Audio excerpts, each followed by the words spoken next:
Hey, Sherri girl. Hey, Cory, what's going on? Man, we doing something a little bit different today, right? I know. We are out here in the great outdoors. Look, we're remote, as they say, right? So let me tell you, this was a process setting up to get the remote access going. So I hope you guys get a good insight of what we're going to talk about today, because it was not an easy challenge, right, to get this thing going. No. What's our topic for today? Execution, I think I want to talk about, you know, and I think this is something that'll be a good topic, because I think it's going to share some. Look, Sherri, is it Siri trying to jump on the game? We don't need you. But, you know, at the end of the day, we're going to talk about execution and what does it take to become successful? Yeah. I think a lot of times, you know, when it comes down to execution, people don't realize how important that part of the process is to get from one place to the next, right? And I think you and I started having this conversation, and we talked about some colleagues and some friends of ours that have been going through some things and how they're trying to get businesses off the ground or maybe change their health habits or whatever it might be. But it's all about that execution, right? Making sure you can get it done when you say you're going to get it done, right? The little mini steps and the little habits to do that, right? So I think this will be a good topic. I mean, I don't know. What you thinking? What you thinking? Let's dive in. Let's dive in. So tell me, Sherri, like, you know, when it comes to execution, first of all, let me try this. What's your definition of execution? I think that's probably the best way. Let's start off with that. My definition of execution is delivering the results I said I was going to deliver. Okay, all right, I like that. I like that. You know, when I think of execution, I think it's doing what you say you're going to do in the simplest form, right? Absolutely. Because I think a lot of us, we get out there and we start talking about doing things and how we want to achieve certain things and how we're going to do this or do that, but unfortunately, we talk. Right. And like I always say, talk is cheap, right? You know? Well, I think the mind gets confused because the mind doesn't know the difference between you actually doing it and you talking about it. And so I think that's what throws a lot of people off is that they get their satisfaction from the talking rather than getting their satisfaction from the results that are actually showing up. Because the mind doesn't know the difference. So the mind thinks, if you're talking about it, the mind thinks that it's done. Because the mind is always in the present moment. So if you're talking about whatever, it doesn't really matter. Whatever it is that you're talking about, the mind is in the present moment and the mind assumes that it has happened. So let me make sure I follow you on that. So those are other people out there listening here and trying to get it makes sense of Sherri's woo-woo side, right? No. So I want to break it down for all y'all, right? So here's what I got out of that conversation, right? What she basically is saying is that, you know, your mind. So she said that Cory is my translator. All right, go ahead. I gotta simplify things sometimes, right? So you know they've done all of those experiments between people who sit and imagine themselves playing basketball and improved, and then people who actually got up and did the work and improved, and they saw that the level of it, the percentage of improvement was the same between those who sat there and imagined themselves improving and those who actually got up and did the work to improve.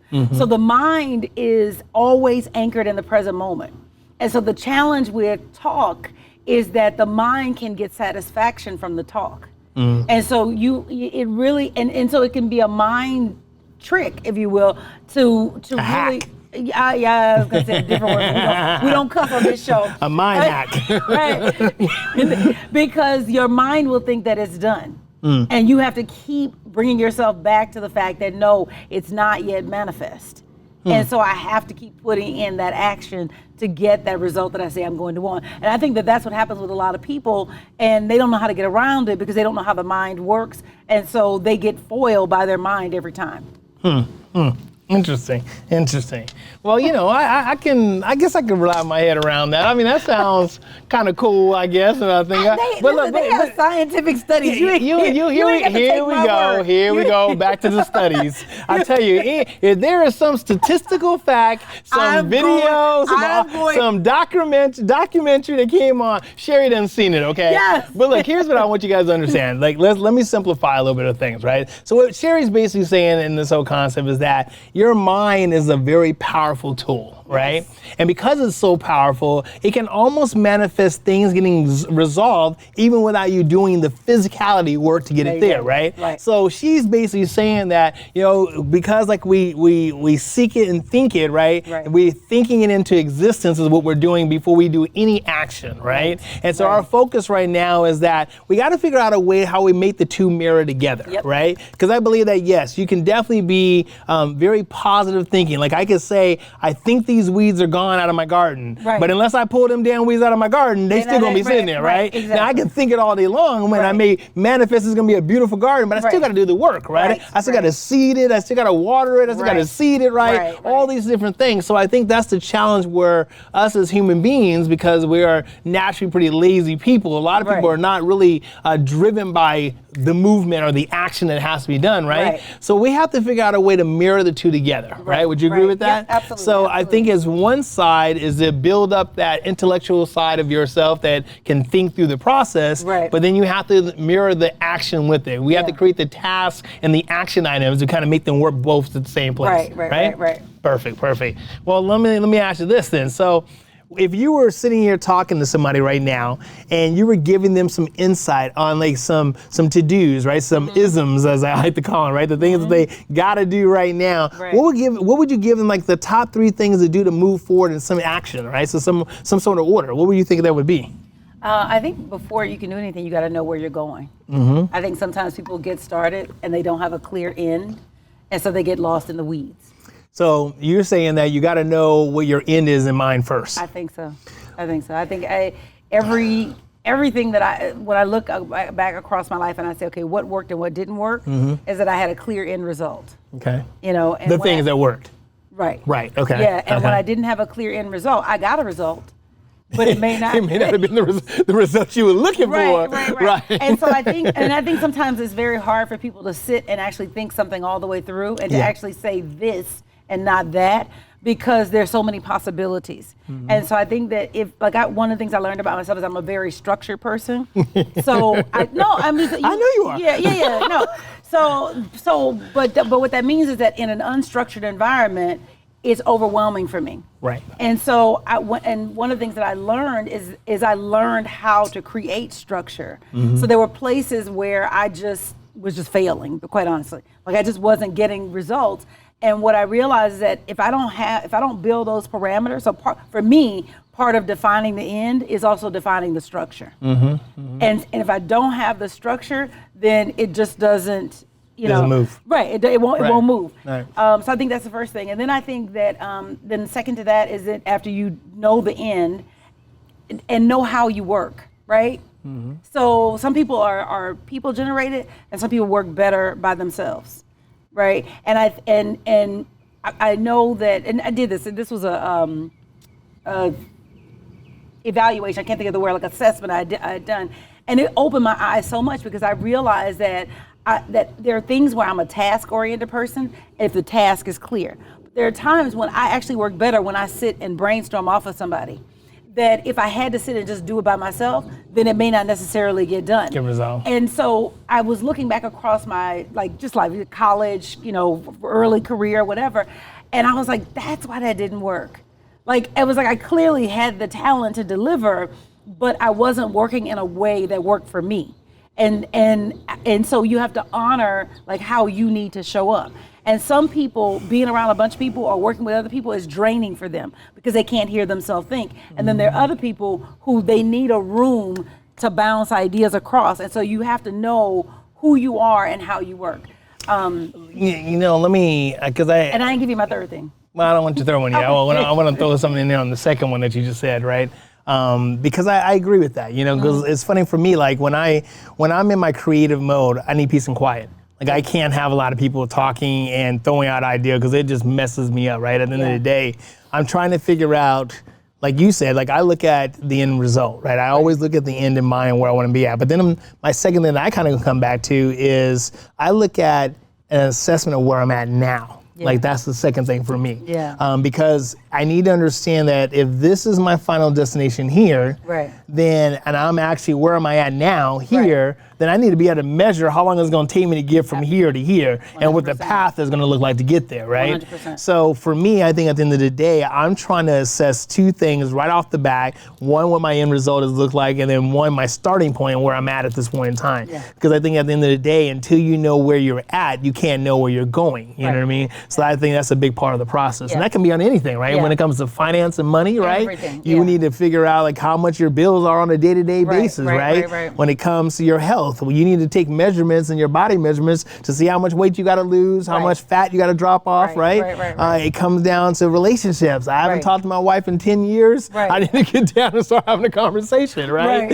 So I think that starting point is going to be a big part of that process. So now back to your third thing where you're going to say was what? So then the third thing is that what's your system? So I think that it's like, what's your end? How, you know, like where do you want to be? And then what is it going to take to get there? But part of deciding what it's going to take to get there is understanding like how you work, like how you function best. And then the next part then is you need a system. And the things where I win are where I have a daily system.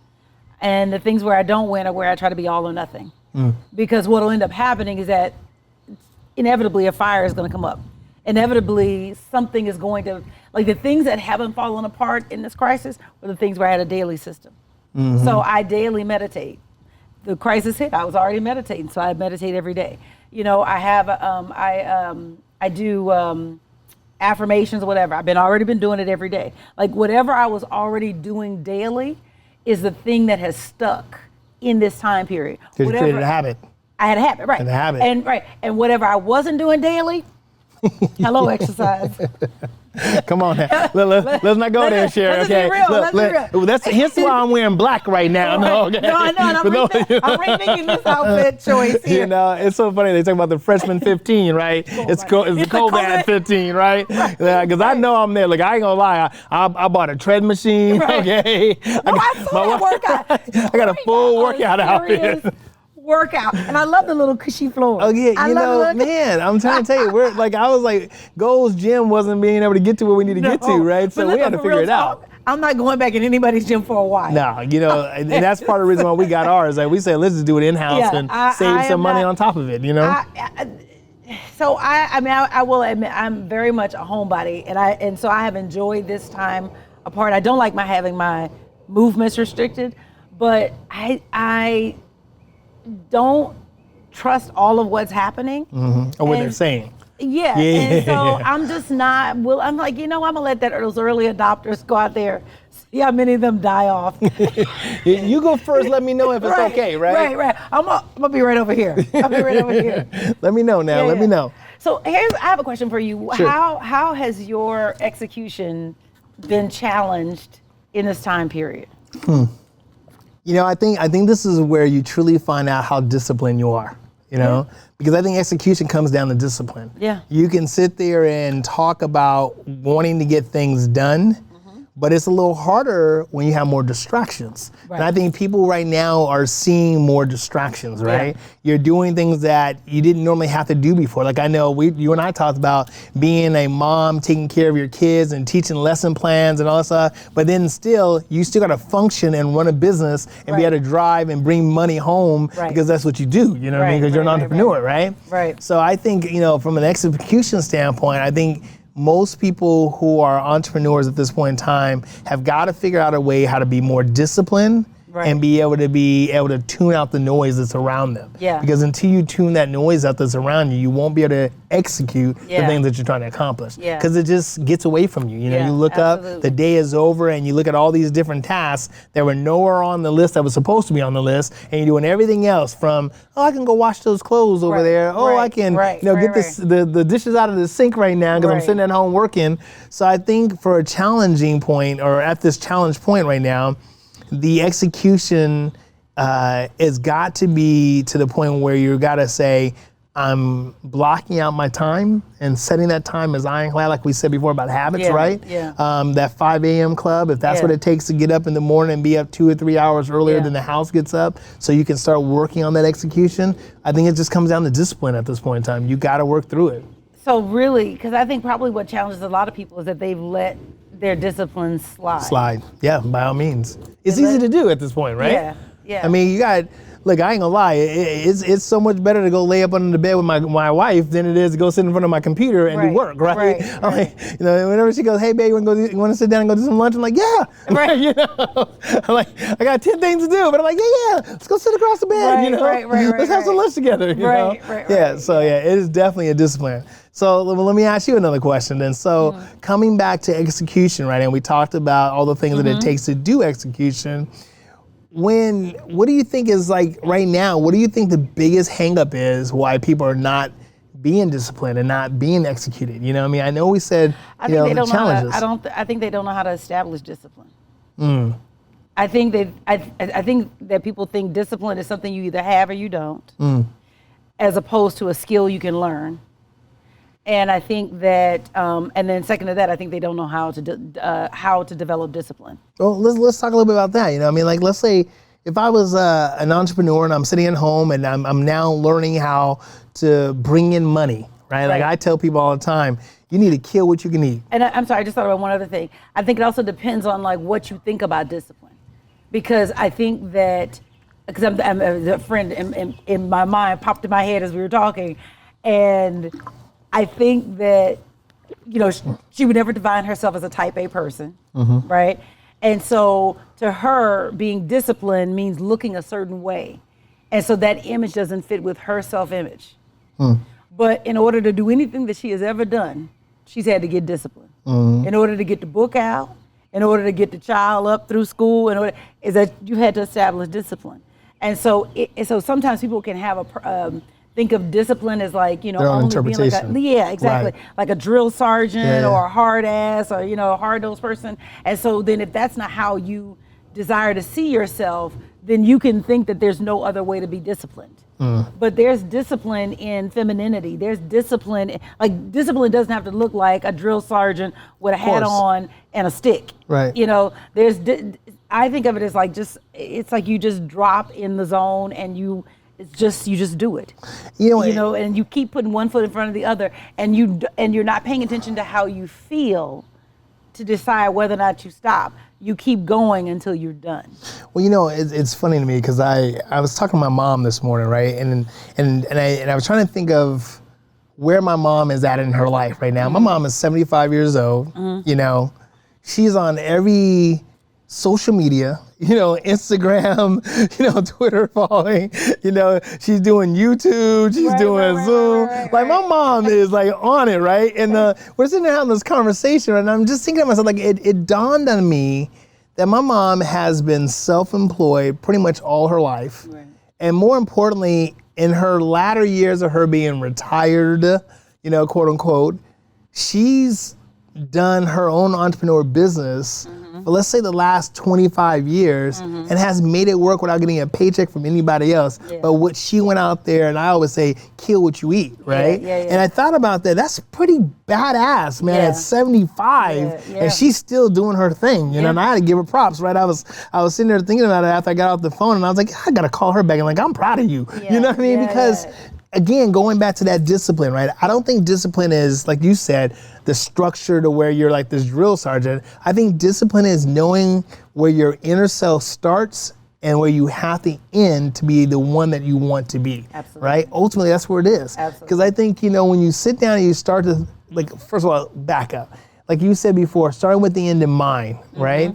If I know that I am not happy with the results that I currently have, then I need to know that at the end of the day, the discipline that is gonna help me get to that better place is I gotta change. I gotta do something different. Because the results that I'm doing right now is not working. And if it was working, we would be in a different place. Maybe that's a problem. People are not being honest about their results. I think that, to me, that's what I think it is. I think we have a tendency of lying to ourselves, right? We just put sugar on. Like, man, I ain't gained no weight. Hold on. I just get some drawstring pants and put them on, and I still look good in these drawstring pants, right? But then when when you take them pants off, you look in the mirror, you go, oh, Lord, help me, right? Because I had walked by the mirror, and I was like, oh, heck nah. What the heck? And I was like, baby, why you let me look like that? You got to stop feeding me so much food, and so honestly, I think that's the truth, because I think we have a tendency to lie to ourselves or make exceptions of ourselves, right? And we say to ourselves, it's okay. Oh, don't worry. You're living in the house right now. You're not exercising. As soon as the doors open up, you'll get out there and you'll enjoy yourself. Not realizing that it's going to take hard time work to get out there and go get them pounds off, right? Was it you that sent me? Oh, no. Someone sent me a meme. And it was a husband and a wife that said, quarantine's over, but they're both this big. And it's like, all right, now how are we going to get through this door? Yeah. And so I think that, to me, what's beautiful about this time period and execution is that you can get good at execution during this time period. Yes. And what you do during this moment will stick with you.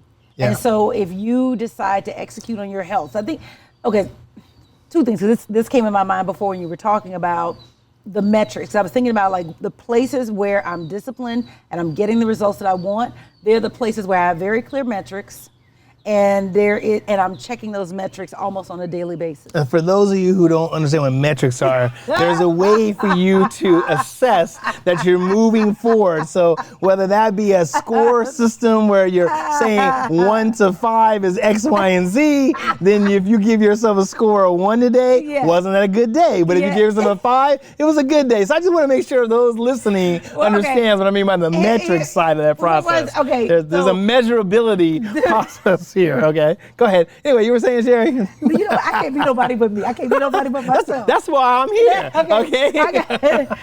But what I found is that the places where I pay attention and I notice where I am and I check it on a daily basis, and I don't know what that sounds like to anybody. Maybe that sounds like a lot of work. It's not. But it's also, I've decided to win in this particular area. And so I'm checking how I'm showing up on a daily basis. Well, I think you're right. I think at the end of the day, there's got to be some form of measurement, right? Right. Because if you were going on a road trip, if you didn't know how to count or ride the map or read the map going from one place to how do you know when you get there, right? So there has to be some sort of measurement. Right. I 100% agree with that. And I think, here's the thing. If someone was listening to this conversation right now and they were saying, you know what, I need to get better at creating that execution. Right. How do I make sure that I get to the results that I'm looking for? I think you pull out a piece of paper and like Sherri earlier said, what is your end in mind? Yeah, where are you going? Where's the end in mind? So let's just say, let's use health, for example, right? 'Cause I think that's an easy process, right? If you're sitting down and you're saying to yourself, I realize right now I am not in a healthy place, right? So that unhealthy place for me right now, let's say, because I know I put on 15 pounds, right? Then my spot is, okay, if I'm at 15 pounds heavier than normal, then I need to subtract those 15 pounds and say, my desired goal is X, right? I want to be at 195 pounds because I'm at 225 right now, and I know I need to be comfortable at 195. But more importantly than just the weight, my physicality. I want to be able to breathe better. I want to be able to walk better. I want to be able to get up off the floor without wallowing like I'm the Humpty Dumpty. You gotta roll over, right? Is it gotten that bad? I want to make sure that I can just stand up. You know what I mean? Like I look at my younger sons, right? And they just all fit and everything. I'm like, I hate y'all motherfuckers. Excuse my friends. Okay, but you know what I'm saying? Yeah. At the end of the day, man, but it's nice to be young when it just falls off, right? When you get over that 40, 50 range, okay, you got to work a little harder, right? Yeah, right. You got to really want it. You got to want it, right? And you got to make the difference to make it happen. So, right now, that's my intention right now is to work out, get healthy. Because here's what my driver is on that. My wife said to me last night, and we were sitting there talking about it. She goes, "I want you to be around," and I was like, "Dang." Yeah. So I got up this morning. I was on the tread machine, right? I was doing my little hour worth of tread, right? I was like, yeah, that was deep, okay? I was like, damn, why are you trying to kill me off? I'm like, I hear you. I know I gained a little, but dang. But that's just where it is. So, right. Well, real talk. So. I think, for me with execution, and I've learned this, and this was a really hard thing to accept, but once I embraced it, then it changed everything, is that I have to do things bite-sized. I need I take a little bite every day. And so and because like I said, I've been that all or nothing person. And so some things got done and some things didn't get done. But once I became bite-sized, and so I always know when, okay, I haven't figured out what the bite is that I need to take on a daily basis because I'm not getting results. But if I get whatever those bite-sized pieces are, and I just do that little bit every day, it's in the can. Can I add to that though? Because here's what and I agree with the bite size. I'm always talking about mini bites. That's my thing, right? I have to. But sometimes here's where I think the problem is. And I'll just use this, trying to figure out the best way to phrase this from an analogy standpoint. But let's just imagine you had 10 pennies, right? And these 10 pennies was the end and the end. I mean, the beginning and the end of your process, right? You got 1 penny today, you add another penny tomorrow, it's 2 pennies, 3 pennies, and so forth, right? The problem to me is like when you take mini bites, it's easy to get just derailed if you don't quantify what measuring tool that needs to be done in those mini bites. Right, but that's Does that make sense what I'm saying? That's what I mean by the measuring. Okay. Right, that's what I mean by the measuring, like what's improving. And like you need to know, are your numbers going up, are your numbers going down? Or are they staying the same? Or are they staying the same? That's a big one, because people go, well, I'm working out, but then you get on that weight, that scale, and it's like, damn, I ain't lost no weight. Right, exactly. Right. Or assets. Are your assets increasing or are they decreasing? Right. I know we're in a pandemic, but it's still... multiple streams of income. Exactly. Come on. Exactly. And so I think it's bite-sized, and are your numbers, is what you're measuring getting better? Got it. However better is defined, because with weight is usually reducing, with money is usually increasing. But the point is that whatever thing you're deciding is success, is it getting better? And then being honest with yourself, because maybe it could be that what you're doing, you won't yet see results, right? It's like the bamboo tree, right? That's possible. So you need to educate yourself. But then it also could be that things are stagnant and they're not getting better. So you need to know, is stagnant okay?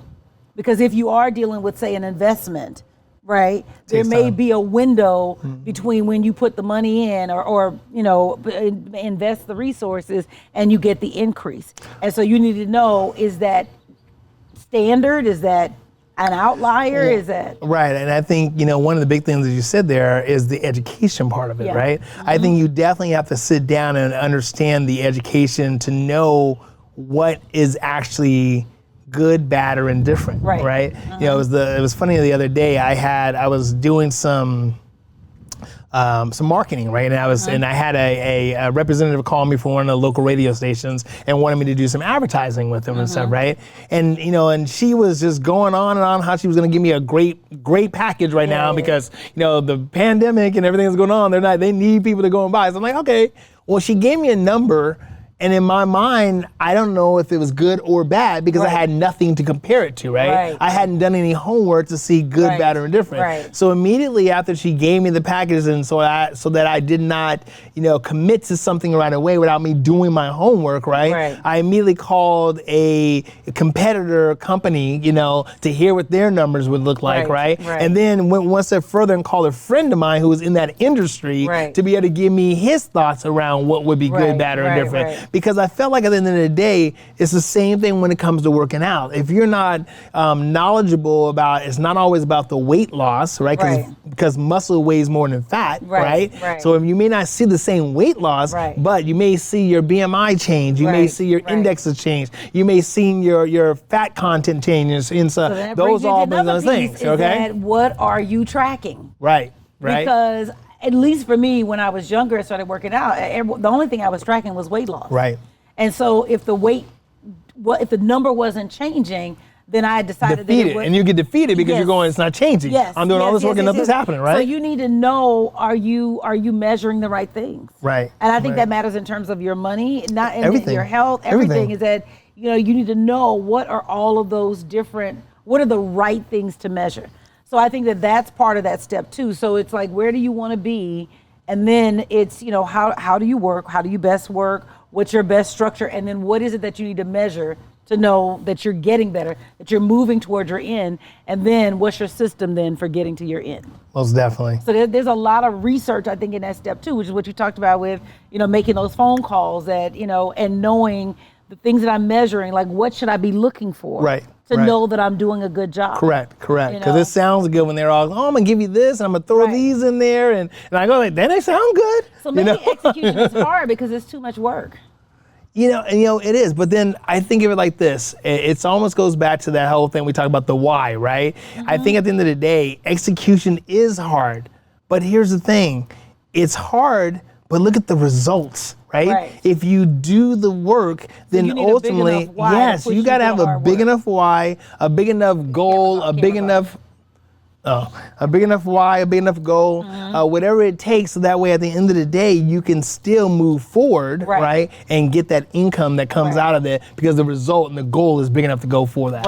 Right. So let's do this. Let's wrap up what we talked about today and let's kind of give a recap of everything. So, all right. Execution. So 3 steps.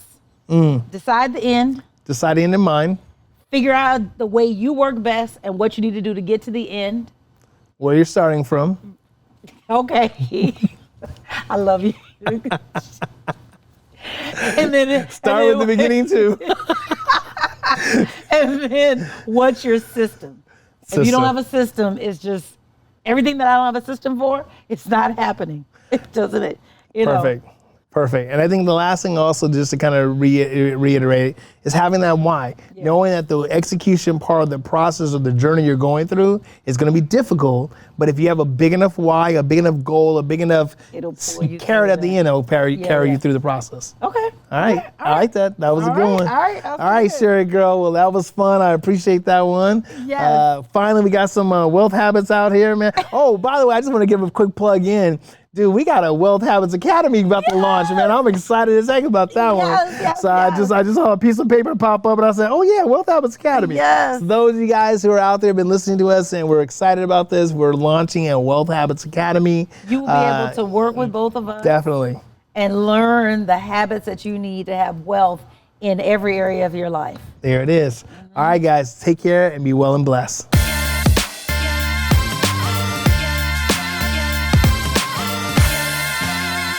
Except